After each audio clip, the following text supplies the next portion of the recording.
This morning, we're here along the Missouri River, about 35 miles northwest of Bismarck, North Dakota.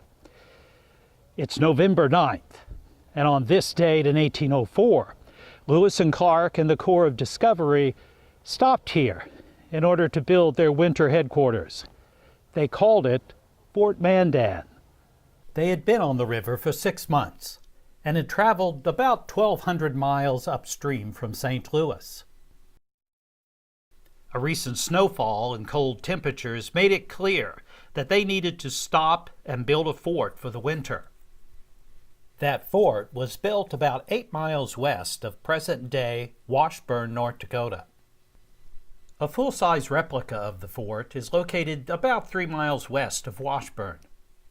The fort and a Lewis and Clark Interpretive Center is maintained by the National Park Service.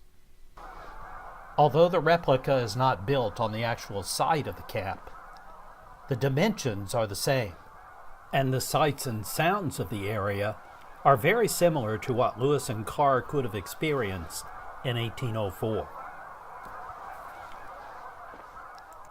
It was called Fort Mandan because it was built near villages of the Mandan tribe. The Mandans and the Hidatsa tribes had built their homes in this area both for farming and for protection.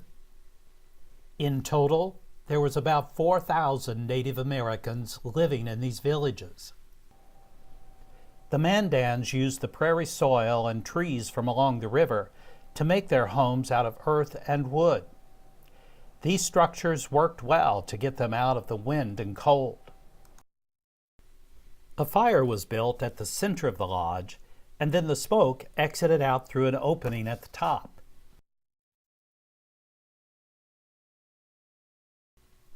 It was at Fort Mandan that Lewis and Clark met a young Shoshone girl named Sacagawea.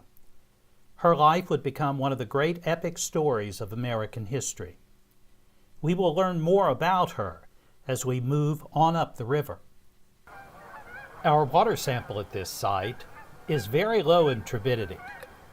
The water is remarkably clear because of the time of year and the Sacagawea Reservoir about 20 miles upstream. The Corps of Discovery would remain in this area until April 7, 1805, when they could finally continue their journey up the Missouri River.